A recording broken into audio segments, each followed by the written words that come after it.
Welcome back to the Janus Project. Janus here. E3 is moving at a really crisp pace at the moment, and EA Games and Bethesda have rolled past, and now we head into X marks the green spot. It is the Microsoft press conference.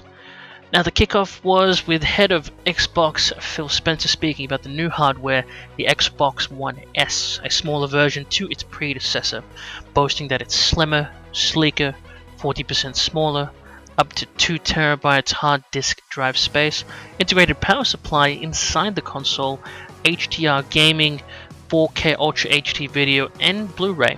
And also announcing a new Xbox controller which has a textured grip, it is wireless and Bluetooth, increased range, and it is colored white.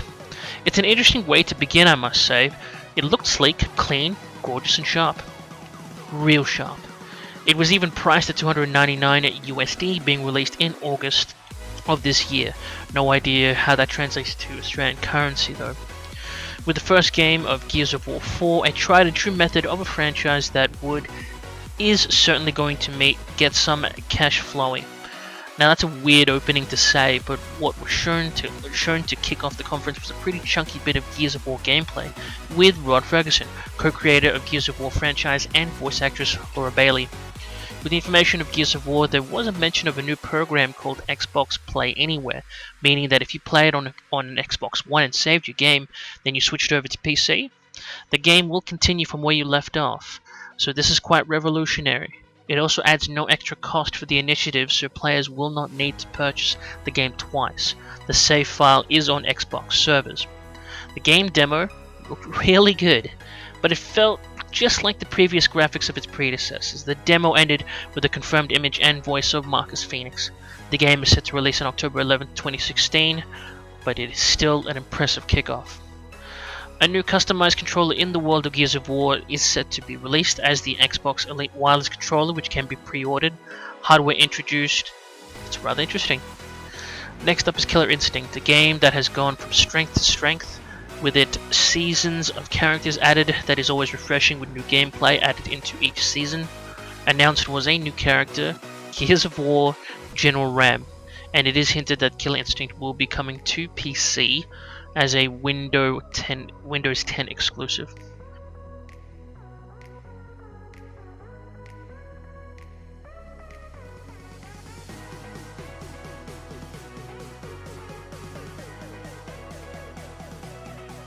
Now, there is always an affinity for driving games, and Forza Horizon was up next with Forza Horizon 3, showcasing an Australian outback and roads.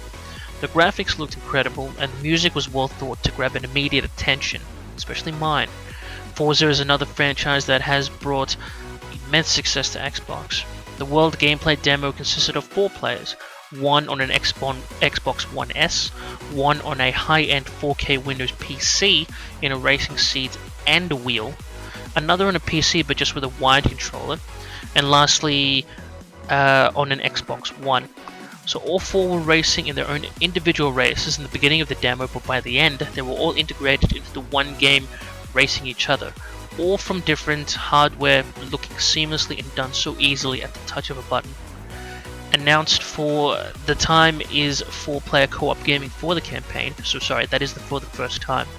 It'll be coming out in September 27, so a date stamp for that game. Again, impressive. But as impressive as this is, what I am concerned is, and what happens for every E3 for Australian writers and journalists, is that the Forza Horizon demo showed internet is going to play a big factor to connect to others who are playing on different hardware, PC, 4K rig, Xbox One, Xbox One S, as an example. And I feel this could be a serious issue for gaming cooperatively in the near future if Australia's internet does not catch up to the rest of the world.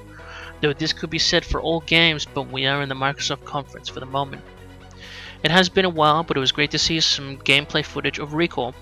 Shown off from last year's E3, it was a mysterious trailer that showed a woman and her mechanized robot, but now it has introduced names and what looks to be at first I thought it was Japanese kanji, as the woman's robot can transform into several different offensive models and have its own defensive capability. One in the shape of a spider, a gorilla, and as a 4-legged creature, presumably a dog. Two of the models shown was two of the other models shown was a small UFO looking flying model and a small what looks like to be a miniature tank. Record did not show any release date, so we presume it is still under development.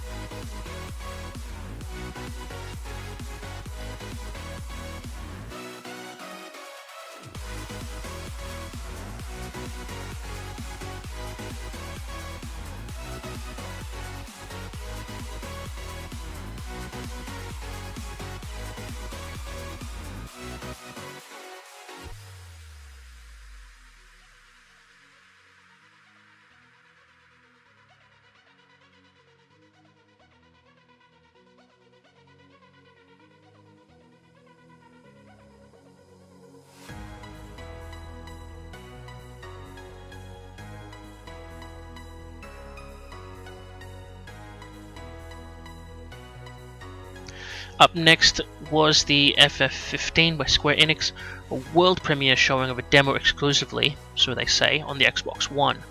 The game looked incredible. The scale is massive, with the character fighting a massive enemy, which was the Titan, a giant. Now the music sounded great though the English dubbing could yet to be desired, but what was bad was that the demo man that was playing seemed to only be smashing the Y button and trying to dodge the attacks. Even worse, he was getting his ass kicked. He couldn't dodge the attacks, and about 90% of the time it looked like he was in a lot of trouble, and eventually it looked like the character was staggering at the end of the demo, probably close to death, but it ended with the squad freezing and destroying the arm of the Titan. And I'm not sure if this was intentional that he was being hit, but who knows. It felt surreal watching it, but that surrealness was not in a good way.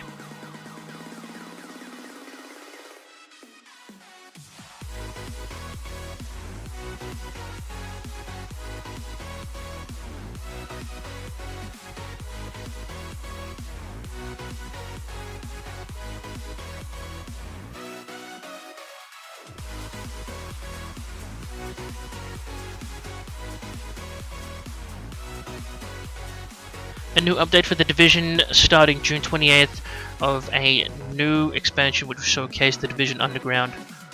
But with the recent rumors that 90% of PC gamers have abandoned The Division, unfortunately I couldn't say I was thrilled to see this. Now I was a big advocate of the game at the beginning as a PC user. Right now I'm actually part of the statistic of the 90%.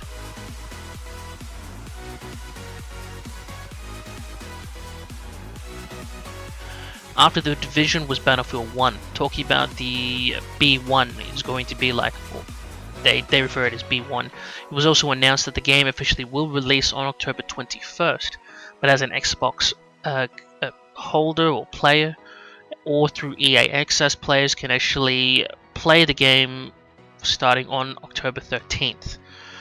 So what followed was a trailer that was shown back at the EA conference, but it was a more clearer showing of the trailer with the included sounds, so there was no overlaying of music.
Up next was an update with the new features of the Xbox One, such as background music can be listened to while you play your games, language region independence for players to choose the language they want wherever they are in the world, and bringing Cortana, the digital assistant, to life on the Xbox One. Mentioned as well is that the Xbox Live is now catered to many devices: Windows PC, Xbox One, Apple, and Android services. In America's fall or autumn is Xbox Clubs, which can have players group up in that particular application. Similar to this particular application as well is something called Looking for Group, in which players can find like-minded players through this app at the touch of a button. Lastly, Arena. This is the most exciting out of the three, I believe, because whether you're doing solo play or multiplayer, it can be issued in this app and players can group up. They can play tournament-style matches made by players from around the world or by publishers who initiate it for their own games. This trilogy of apps may have people thinking, why? This crap can be done on PC and such, but it is groundbreaking for those that only own consoles. It provides them with access to services that makes things so much easier that could not be done before, and I feel it's an impressive reveal.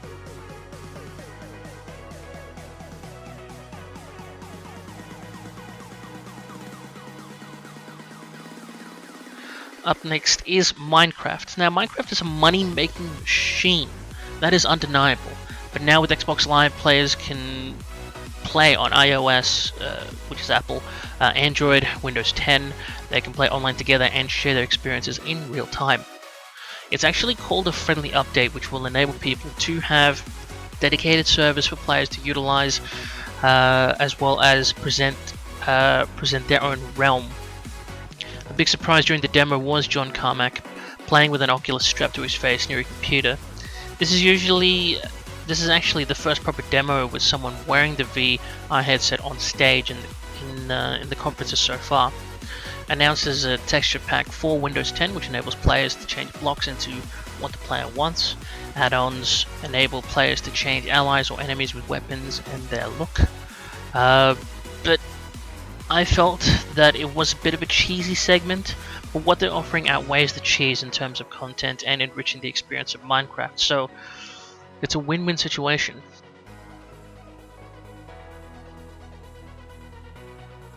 There was a music video showcasing different templates and changes that can be made to the Xbox controller, being fully customizable with different colors, different parts, and even attaching your own name on the controller or have that stenciled in.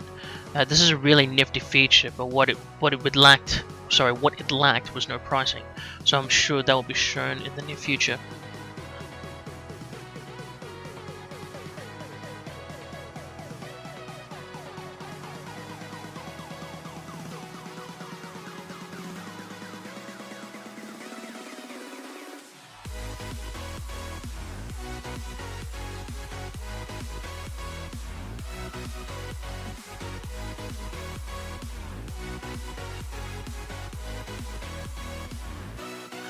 A teaser trailer showing a dystopian setting of an office environment, a stage, a waiting area, and people talking with no sound was shown, ending with "In the Side," and a date of June 29th is apparently a game that is from the creators of Limbo. Talking more about that game was a presenter from ID, which was Chris Charla. Now, why I mention him by name is his opening sentences where he played the game Inside and used the phrases, "It's one of the best video games I've ever played," and that it's a masterpiece. This was completely cringeworthy, and he didn't receive any claps or anything like that. I mean, he's already saying that and we haven't even touched the game. But he quickly spoke that Limbo will be free for Xbox One owners starting from the day of the convention, so that was good. He led into the indie developed games such as Cuphead, Outlast 2, Deliver Us to the Moon, Flinthook, Far, Slime Rancher, Shadow Tactics, Figment, The Culling, For the King, Beacon, Stardew Valley, Hands of Fate 2, Below, Raiders, Bloodstained, Yooka-Laylee, and Everspace. These games were not hinted to be for PC, but for Xbox One users.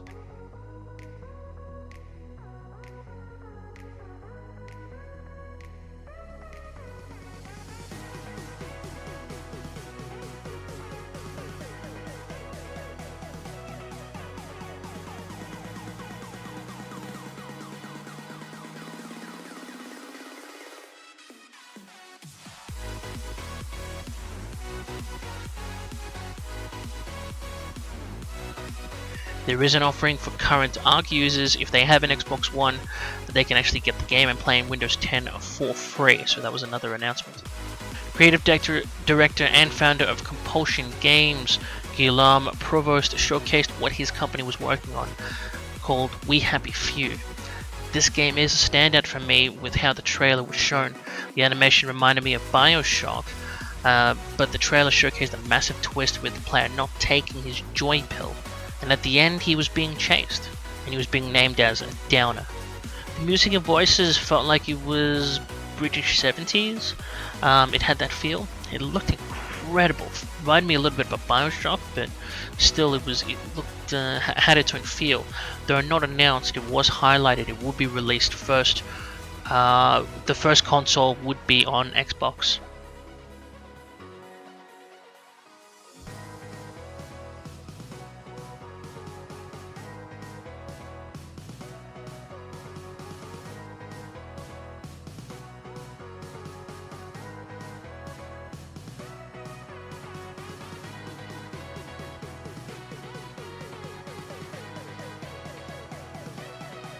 Now up next, the world reveal of a standalone game of Gwent, from the card game of The Witcher 3, offering a huge single-player campaign and multiplayer.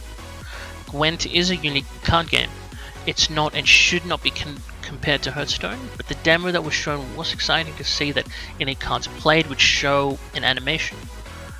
Revealed is the factions that players will be able to play as the Skellige Warriors, Northern Realms, Squeetle, somebody can correct me on that, and Monsters. Announced will be a closed beta for September 2016. This game is spearheaded by CD Projekt Red.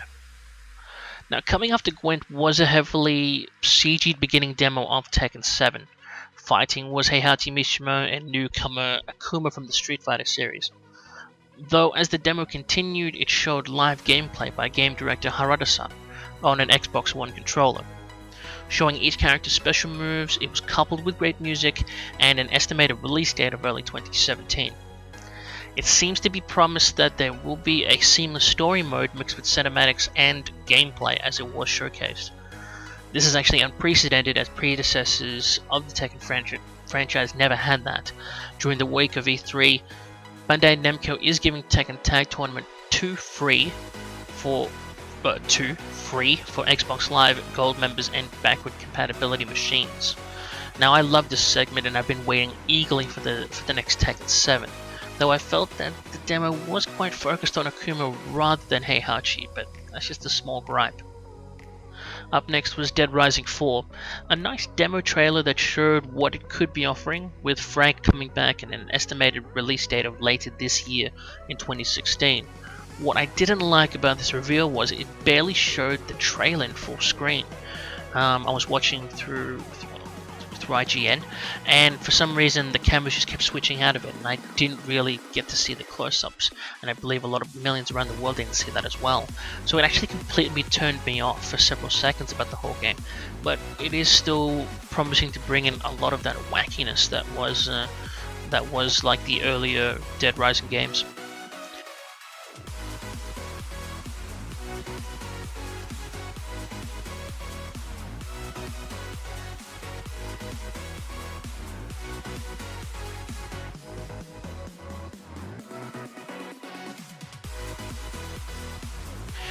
Information broken about Microsoft Studios and their future hitting home about playing anywhere, their new feature, anytime, in different platforms of the Xbox One and Windows 10. That would felt like a mission statement, just reiterating that the consumer of what they were bringing to the future. It was good to hear, but I don't believe it was necessary at all. They have hammered the whole Play Anywhere program so much up to this point. The next segment was with Hideki Kamiya from Platinum Games, Scalebound. Showing Scalebound cooperative play last year. Last year the game was teased, though it looked laggy and frames were dropped. The gameplay this time showed 4 people playing with their respective tamed monsters against a giant arachnid boss. This game felt like an anime that even I was turned off from it a little bit. But with Platinum Games, I have faith it would be good. The protagonist is a bit... He feels like a bit of a douchey, arrogant build. His headphones, the modern clothing, it felt a little bit out of place, but I'm sure that will be explained. As the game showcased riding the tamed monster partners and an element of an action RPG, it felt. A brawler with dragon elements. Estimated it would release in 2017.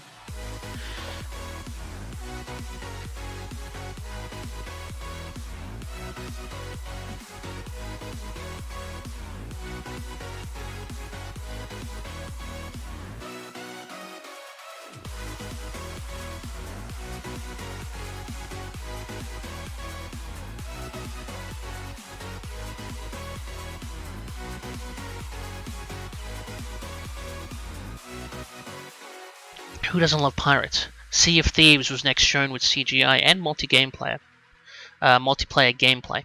This game absolutely looks gorgeous in terms of what it offers for close quarters combat as well as fighting ship to ship as pirates. What I didn't like in the first part of the demo was that, again, the non-full screen showcasing of the game. It is a game from Rare. The gameplay demo showed 3 different crews of players playing and the cameras on each player with what I felt was like, it was a bit of a cheesy segment. It felt like they were giving the impression that this game would be catered to Twitch players who were playing. So it just felt like there was a lot of cheese involved with screaming and the call-outs. It was an interesting way that they were showcasing it. I didn't like it at first, but upon thinking about it now, it wasn't necessary. It was different, and it showed that, this game is definitely going to be enjoyed by lots of people as part of your group. Not really a sort of like a solo dolo game, but again, it got the point across. The gameplay looked amazing.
Following Sea of Thieves was the CGI trailer of State of Decay 2.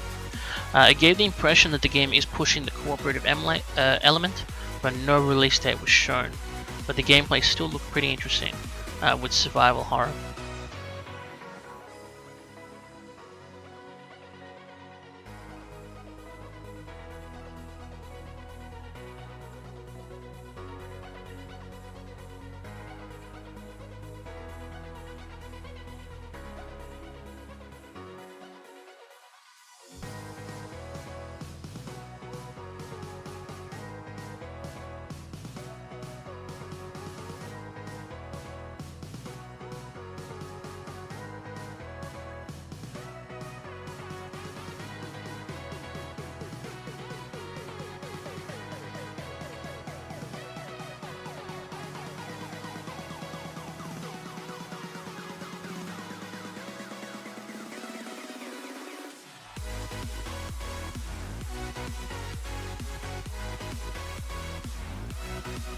A CG trailer that was next shown of Halo Wars 2. It was impressive to say the least. I thought the game was a long time coming. So far in the E3 conference there has been absolutely no mention of real-time strategy games, and this is the only mention. It seems that the game will be fighting against a new faction. Halo Wars 2 punched out a release date for February 21st of 2017. Impressive to stamp the date right off the bat. Also announced is a week-long beta after the conference, or starting on that day, that people will be able to have a taste of what is to offer. So that will be from June 13th up until June 20th. Now, Phil Spencer came back announcing the final part of the conference, which is Project Scorpio. This is an incredible leap in technology based on what they're promising with hardware innovation, promising true 4K gaming and high fidelity VR. Showcasing a small video with developers from different companies giving their feedback on Scorpio. The specifications they are promising is 8 CPU cores, over 320 gigabytes per second of memory bandwidth, and 6 teraflops of GPU power. Though this sounds immensely impressive, it sounds a little bit too good to be true. Though also it is been announced that it's coming in the holiday times of the US, which would be 2017, so it's not long. What was also promised is with Project Scorpio is as a console or as a box, Xbox One, Xbox One S, and Project Scorpio will be compatible with each other, and all Xbox One games and accessories will be playable on all three. They granted or gave the slogan, "No one gets left behind," so it is promising quite a lot of features there. So finally, my impressions. I found the conference had a good balance of both hardware and software. I really liked the dates that were shown for most of the games. They showed as well as the applications and offering the Play Anywhere and Windows 10. They pushed that very hard. Though not a lot of people like Windows 10, this will force people to upgrade to take advantage of the Scorpio and the applications in general. The slogans they used at the end of the conference with Project Scorpio really hit home with audiences within the conference, and those, I'm sure, from around the world, with what they were promising. But once again, I think Xbox have said the right things that bring a lot of hope and a possible revolution in terms of gaming for the future and future generations to come.